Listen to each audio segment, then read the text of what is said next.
네, 안녕하십니까. 조국혁신당 국회의원 백선희입니다. 먼저 여객기 참사 희생자 고인의 명복을 빌고 또 유가족에게 위로의 말씀을 드립니다. 유가족 대표께서 가시기 전에 좀 질의를 간단하게 드리겠습니다. 무안공항에서 네, 무안공항에서 계실 때 유가족하고 이제 정부 측하고 비교적 소통이 잘 됐던 걸로 알고 있는데요. 무안공항이 정리가 된 이후에 지금 소통은 정부하고 어떻게 되고 있는지, 원활히 되고 있는지 먼저 질문을 드리겠습니다. 그리고 두 번째 질문은 지금 그 희생자분들이 광주 전남 지역에서 많이 이제 나오셨습니다. 그런데 사실 다른 지역에도 있거든요.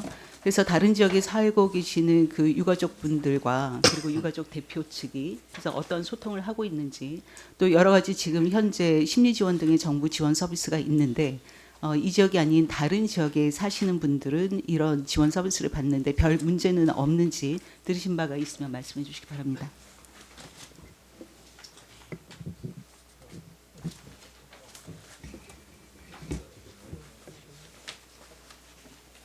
의원님 죄송하지만 지금 박근혜 대표가 잠을 제대로 못 자서 지금 정확하게 좀, 네. 좀 그런 것 같아요. 제가 대신 네, 답변을 네. 드리겠습니다. 그 정부 소통 문제는 현재 국토부가 주관해서 저희랑 주로 소통을 했었는데 이후에 지금 아시다시피 정부 지원단이 꾸려져서 현장 사무실, 그러니까 광주로 이동한 유가족들 사무실 근처 바로 옆 사무실에 그 지원단 인원이 벌써 5, 6명 정도 내려와 있고요. 저희가 요청하고 있는 사항들에 대해서는 바로 좀 대응할 수 있도록 노력을 해주시고 계십니다.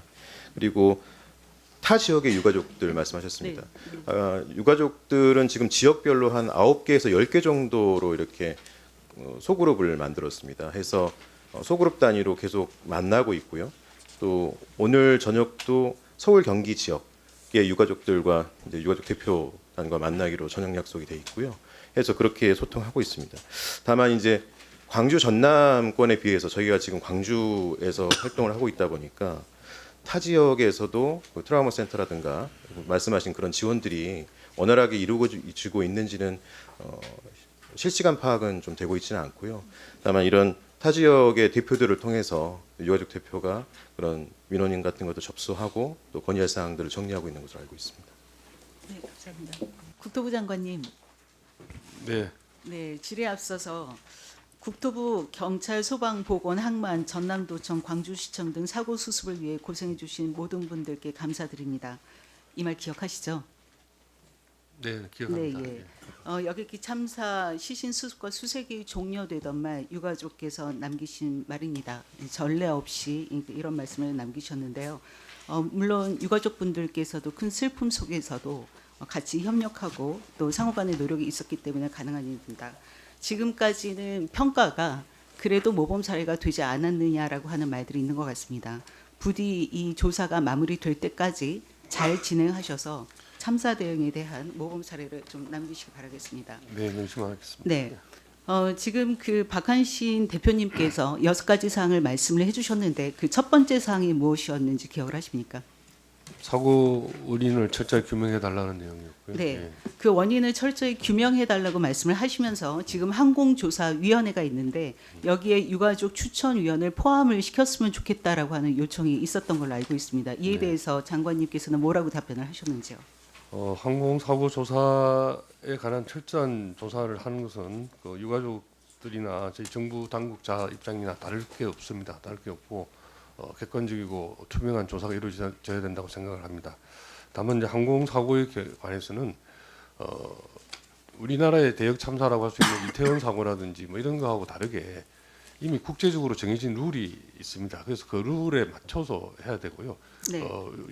저 유가족들이 우려하시는 것처럼 투명한 정보가 유가족들이 받아보고 검토할 수 있도록 하는 수단은 충분히 또 다른 방식으로 강구할 수 있지 않을까라고 생각합니다. 네, 국제적인 룰이 있는데 우리 관련된 국내적인 룰도 있습니다. 지금 항공철도 사고 조사법이라고 하는 것이 네, 있죠. 네. 그리고 여기에는 그 위원회 구성과 위원회 자격 요건 그리고 위원회 결격 사유가 있습니다. 네. 그래서 위원회 자격 요건을 보면 여러 가지가 있습니다만은 전문가이다 이렇게 표현을 할 수 네, 있습니다. 네.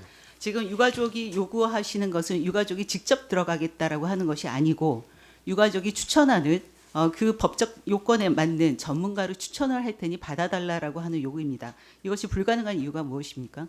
그러니까 이 유가족이 직접 가거나 혹은 그 대리인으로 표현할 수 있는 분이 들어가는 것 자체가 국제 규정에 맞지 않는 것으로 지금 그렇게 생각을 합니다. 다만 그런 전문가들이 위원회가 조사한 내용을 객관적으로 검토할 수 있는 그런 장은 충분히 열어드리고 또 그렇게 해야 의혹이 해소될 안 생겨날 거기 때문에 그런 수단은 얼마든지 이 국회 특위 과정이나 혹은 뭐 특위가 아니면 별도로 지금 행정부 차원에서 만들더라도 네.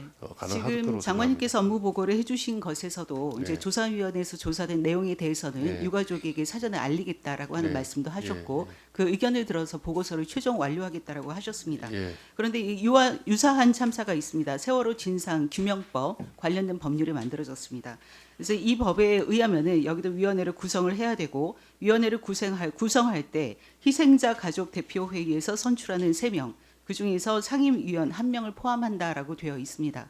그래서 이미 재난과 관련된 이런 사례가 있다라고 한다면은 적극적으로 검토해볼 만한 사항이 아닌가라고 생각을 하는데 장관님께서는 어떻게 생각을 예, 하시는지요? 뭐 좋은 참고가 될 것은 틀림이 없습니다만은 아까 제가 말씀드린 것처럼 세월호나 이태원 참사와 같은 거하고 항공사고하고는 조금 좀 성격이 다릅니다. 다르고 이게 이제 비행기 제작사 또 엔진 제작사 또 승객들이 갖고 있는 태국 네, 뭐 물론 이런 사안이 것들이 다를 있기 걸로 때문에 생각이 들고 국제적인 아까 룰에 말씀드렸다시피 맞게 조사하는 것이 네, 유가족에게 저는 거기에 가장 대해서- 유리하다라고 저는 네, 생각을 합니다. 예, 동의를 그렇게 합니다. 다만 이제 네. 유가족들이 의혹을 갖지 않도록 네. 객관적인 검증을 받을 수 있는 네. 장치는 얼마든지 우리가 만들 수 있지 않냐. 네, 현재 상황에 대해서는 장관님께서 충분히 말씀을 하셨고 이제 제가 말씀을 드리는 사항은 그럼에도 불구하고 검토할 수 있지 않느냐라고 하는 말씀입니다.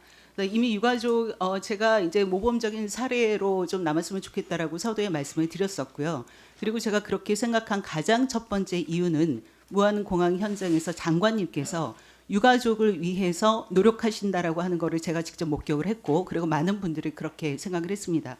이번 사안에 대해서도 안 된다라고만 말씀을 하시지 마시고 이미 그런 국내에 사례가 있는 만큼 그리고 이분들이 추천하시는 분이 법정 요건에 해당된다고 하면은 적극적으로 검토해 주시는 것이 좋지 않을까라고 생각이 듭니다. 그래서 제안을 드립니다. 네, 두 번째는 그 가장 사고가 사고의 원인이라고 이야기를 하고 있는 그 둔덕의 문제입니다. 지난번